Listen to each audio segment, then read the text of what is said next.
नारळ फुटला आणि डोळ्यात आले पाणी. कुणी देवासारखं संकटात धावून आलं की नकळत डोळ्यांच्या कडा पाणावतात, हृदयात गलबलून जातं आणि ओठावरचे शब्द मुके होतात. मनातलं सगळं काही बोलून जातात त्या चेहऱ्यावरच्या रेषा. असाच एक भाव ओला प्रसंग मोहोळ तालुक्यात घडला. कुठल्या शब्दात कृतज्ञता व्यक्त करावी हेच या लोकांना कळत नव्हतं. मदत ही मदत असते, ती पैशात मोजता येत नसते. देणाऱ्याच्या हात किती सामर्थ्य आहेत हे त्याच्या दातृत्वातून दिसून येत असतं.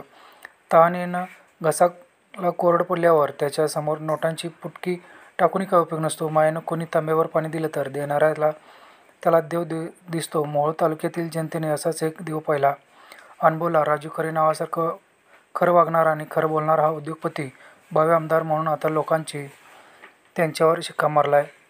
का मारणार नाहीत? कोणाची काही अडचण कानावर आली की धावून जाणारा, मदतीचा हात पुढं करणारा हा माणूस कसला देव माणूस. यंदा कडक उन्हाळा होता. मोहोळ तालुक्यातील अनेक गावं ताणलेली होती. घशानं कोरड पडली होती. घशाची कोरड घेऊन लोक आशेने सरकारकडे पाहत होते. प्रशासनाने कुणीही पुढं आलं नाही. लोकांच्या अशा संकटात राजू खरे नावाचा सच्चा माणूस पुढे आला आणि त्याने आपल्या खिशाला झळ हवत. 1-2 नाही तर तब्बल 14 टँकर दिले. हे टँकर पाणी घेऊन लोकांच्या दारात जावं लागले. एकीकडे पिण्याच्या पाण्याचा प्रश्न सुटला होता तर दुसरीकडे कृतज्ञ पाणी लोकांच्या डोळ्यातून वाहू लागले होते. उन्हाळा संपेपर्यंत हे टँकर लोकांची तहान बघत राहिले. आता पाऊस झाला, मन मोकळेपणाने बरसला. विहिरीला पाणी आलं, आटलेल्या बोर सुरू झाल्या. लोकांच्या चेहऱ्यावर समाधान फुललं. आता टँकरच्या पाण्याची कुणालाही गरज नाही. त्यामुळे राजू खरे यांनी हे टँकर परत बोलवून घेतले. लोक म्हणू लागले, खरा पाणीदार माणूस कसा असावा? तो राजू खरेसारखा. मोहोळच्या चंद्रमौळी गणेश मंदिरात या उपक्रमाची सांगता झाली. जनतेची तहान भागवणाऱ्या टँकर चालकांचा सन्मान राजू खरे यांचे बंधू विजू खरे आणि परिवाराच्या वतीने सर्व वाहन चालकांना मानाचा श्रीफळ, मायेची शाल पांघरून सत्कार करण्यात आला. लोक फक्त पाहत होते. त्यांना खूप काही बोलायचं होतं, पण शब्द मुके झाले होते. गणपतीला नारळ फोडण्यात आला आणि नारळाच्या पाण्यासोबत लोकांच्या डोळ्यातही पाणी आले. डोळ्यातलं एक एक थेंब राजू खरे यांची कृतज्ञता व्यक्त करीत राहिला. कुणी नजरेतून सगळं काय बोलून जात होते तर कुणी म्हणत होते, राजू खरे नव्हे आमच्यासाठी हा तर आधुनिक भगीरथ. यावेळी मोहोळ शहरातून सर्व पाणी टँकर पाहून अनेक जण चकित झाले, तर कोणी न बोलता राजू खरे यांना मनातल्या मनात धन्यवाद देत राहिले. तर काही जणांनी आपलं मत व्यक्त करीत राजू खरे यांच्या कामाचे कौतुक करण्यात आले. यावेळी मोहोळ शहरासह तालुक्यातील व मतदारसंघातील इतर पक्षाचे पदाधिकारी, नेते, नागरिक मोठ्या संख्येने उपस्थित होते.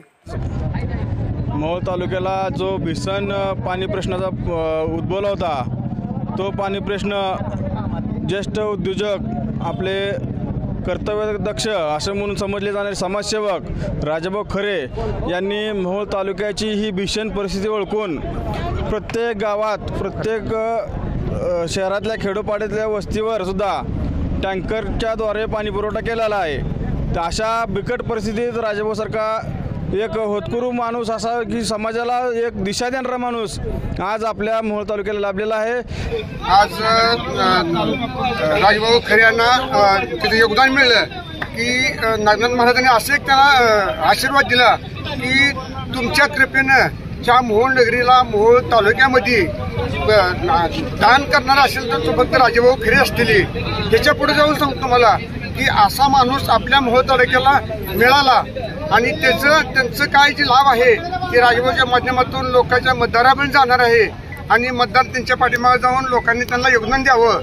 आणि राजाभाऊचं म्हणणं आहे, जिथं कमीचं आम्ही, आणि त्या ठिकाणी जाऊन माझे ड्रायव्हर बांधवांनी बरंच श्रम घेतलं की त्यांनी घरी न वेळ देता देखील सुद्धा प्रत्येक गल्लोगल्ली जाऊन लोकांना पाणी देऊन, लोकांची विचारपूस करून, लाईट असू नसू, रात्री बेरात्री जाऊन त्यांनी योगदान लोकांना दिलं. आणि त्या पाणी प्रश्नावर राजाभाऊने आज चांगल्या पद्धतीनं जनतेचं काम केलं. तालुक्याचे आमदारांनी पाणी दिलं सगळ्या गावाला, त्याबद्दल त्यांचा आभार आहे. तर सोलापूर तालुक्यामध्ये पाण्याची अत्यंत बिकट अवस्था, जेणेकरून अशी अवस्था होती की माणसांचे पूर्ण असे हाल होत होते की जनावरांपेक्षा माणसांची बिकट अवस्था अशी झाली होती. वनातानाचं बायका लेकरं सोडून सगळ्यांना वनातानात फिरायचं, विहिरीत आणायचं, पाणी आणायचं अशी अवस्था असल्यानंतर ती खरे साहेबांनी बोर पाडायची मोहीम चालू केली की ज्या मागल त्याला बोरिंगनं पाणी दिले.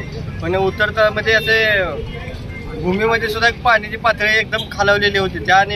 त्यानंतर एक 4-5 बोर आपले फेल गेल्यानंतर तालुक्यातून सगळ्याच पदाधिकाऱ्यांनी शिवसेनेचे आहे ते साहेबांना असे बोलले की आपण टँकर चालू करूया, हे करूया. त्यानंतर साहेबांनी आपल्याला तालुक्यासाठी टँकर चालू करून पूर्ण उत्तर सोलापूर तालुक्याचे ताण भागवलेले आहेत. तर उत्तर सोलापूर तसंच मोहोळ शहर असू द्या, तसंच पंढरपूर मधली काही गावं ही पूर्ण साहेबांच्या मागं पुरेपूरपणे पाठिंब्याने उभा राहणार आहेत आणि असं त्यांची ग्वाही आहे. कारण तालुक्याची अवस्था अत्यंत बिकट होती. अशा बिकट अवस्थेमध्ये एकच तारणहार ठरलेला आहे, तो म्हणजे राजूभाऊ खरे. त्यांचं पूर्ण आम्ही आभारी आहोत. सगळ्या जनतेमार्फत, सगळ्यामार्फत आभारी आहे.